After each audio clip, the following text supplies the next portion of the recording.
So with this understanding, you'll be able to make millions with your e-commerce business. This has come from myself co-founding an e-commerce business 12, 13 years ago with my brother. We started from our kitchen bench and bootstrapped the entire thing the whole way through. It now does multiple 7 figures. And I've also coached and mentored over 200 e-commerce brands to hit record revenue months as well. And it comes from the basis of this understanding, which I'll share with you right now. So when we start out with our e-commerce businesses, we have to do a lot of things, and we have to essentially throw some things at the wall and see what sticks. And that is what I'd say par for the course, because every business or brand is different in some way. Yes, there are formulas, there are blueprints which we teach throughout our paid programs, paid communities, and that is absolutely true, but there's some nuanced customization that's really required for each business as well, depending on essentially what they have access to or what they've set themselves up with as well, right? Based on resources, based on databases, based on a number of things. So in this context, I'm talking about specifically marketing. And so again, what we do in the beginning is we do a whole lot of different things and see what actually sticks, see what actually works for our brand. Now, where people go wrong is when they continue to look for that next thing. Now, it's one thing if something hasn't worked or clicked for you, but it's another thing if something has clicked and has worked to go off and do something completely different. So let's just talk about scenario number one. When you're going to look for the next thing, you have to have given it the appropriate amount of time, data, input, budget, effort, everything like that to say, okay, that hasn't worked for me as effectively as I would like. I haven't got a, let's call it even positive ROI off of that effort. So you could use a circumstance such as influencers. We look at this, a lot of people come into our community, come to me and say, yeah, I did influencer marketing once or twice. I had a really bad experience. It doesn't work. And my question is, well, how long did you do it for? How many people did you reach out to? And what was the actual ROI of the results? And typically, they can't answer those questions. But secondly, if they can, it's often the fact that they haven't given it enough time, they haven't done enough outreach, they haven't got a big enough data set to actually make that conclusion that it doesn't work. They could have outreached to 5 people and one person said yes, and they sent them some product and they didn't get any results from it. But really,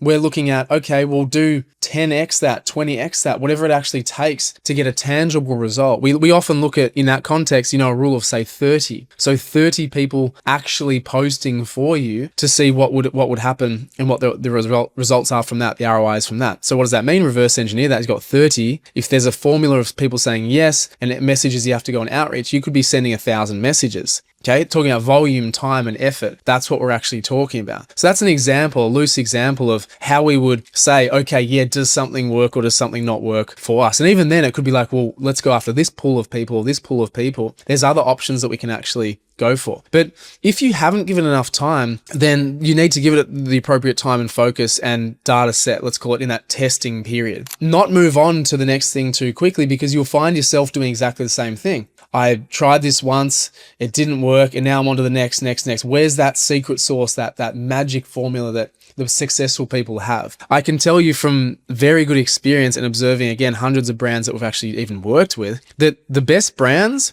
the most successful brands, stick to the things that work. They stick to the one, maximum kind of 2 things that actually work for them. They're not looking for the next thing. There's unproven. That is going to waste their time, effort, and money and just drag them down because they're unfocused on the areas that actually work, right? So they're focused on, or they've been in the pursuit of something that has worked. They find it and then they go and double down on that. And so that's kind of the second point of this. If you've given something enough time, if you've tested it to the length and degree that I just mentioned before, then you need to go and find something, that new thing. But you will find it. If your product is sound, if your pricing is good, if you can communicate with your audience properly, if you've got validation in your product and brand generally, there will be an amplifier of increasing your sales, whether that's paid or organic. Okay. So when you go and find that, and you will find it, as I mentioned, if you've got those things that I just spoke about, then that's again when you go and double down on it. But don't go looking for the next thing. Just start doing more of what is already working. Then once the more aspect hits a bit of a ceiling, look for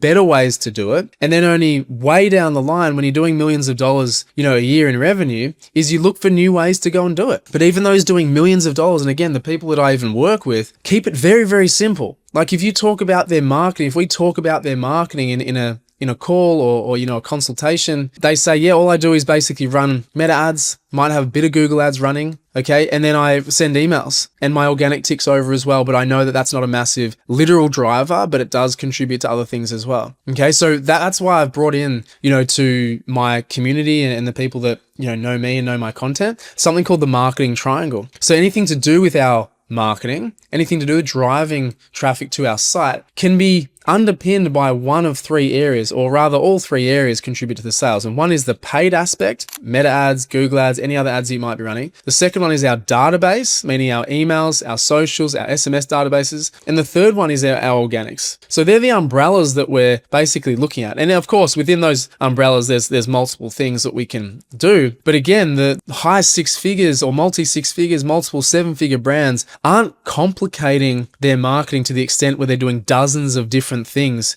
to drive traffic or to drive sales. They've probably got, as I say, one major driver and then probably a second kind of backup that amplifies that initial driver. Okay, I'll give you an example there. So people say that their meta ads are a massive driver. Okay, cool. They work. That's great. You've amplified that. You can put more money in and you can scale. But every time they send an email, for example, especially with a great offer, their sales will also increase, but the performance of the ads will increase in relation to that as well, right? Meaning that, yeah, people were seeing their ads and then they got an email and they bought. So it's hand in hand. That's a really typical scenario that we see. Again, they might do the organic marketing. They might be doing some other things just to explore, but basically they've got an 80-20 happening where 80% of the things that they're doing are really working well. And then 20% of their effort, budget, focus, strategy is towards testing and finding that next little nugget. But their main focus, their main drivers is on the things that are actually working. And so my message with this video to you is to firstly, find that one thing, then latch on the second, then maximum kind of that latch on the third thing that actually really works for you in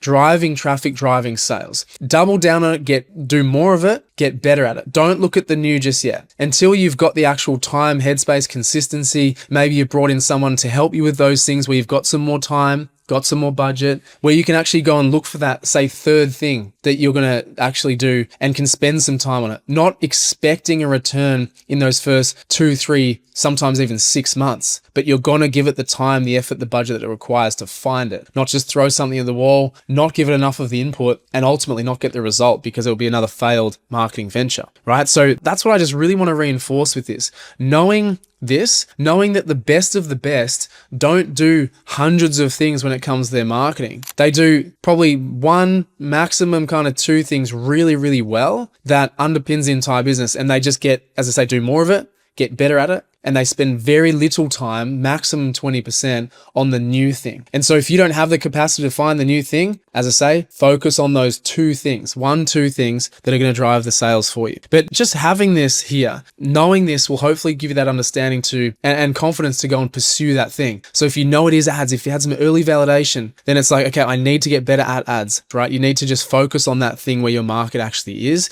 if you haven't found your nugget yet. And this is, again, what we teach and encourage people within our programs is it's not necessarily the shiny object. It's not the next crazy strategy that someone's come up with looking to sell you something. It's like the fundamentals work and they will work for you, but you have to have the confidence and a little bit of strategy, of course, behind it, but just the knowledge that you can scale to $1 million with one platform. I'm not even joking. Like one marketing platform, whether it's Meta, maybe even your email database, whatever, you can do it. And with that, don't think that you're kind of unique and be like, no, I need all these crazy things happening. I need 1 million strategies to scale, because it's just not true. The best of the best have the 1 to 2 major drivers and that's it. And then they continue to test on the side because they've got the capacity to do so, and especially the budget, right? Time and budget.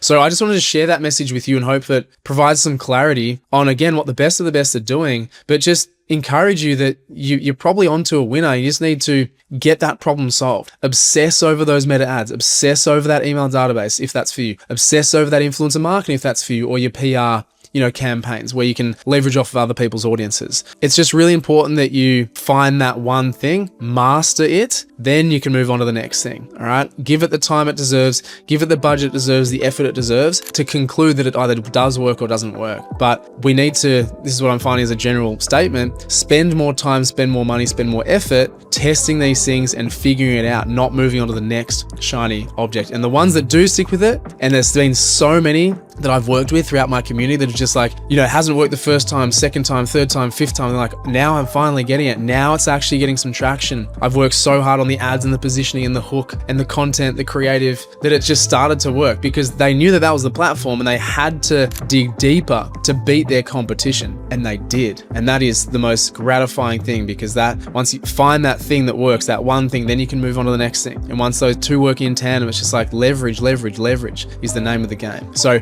I hope this was valuable for you, just having a discussion.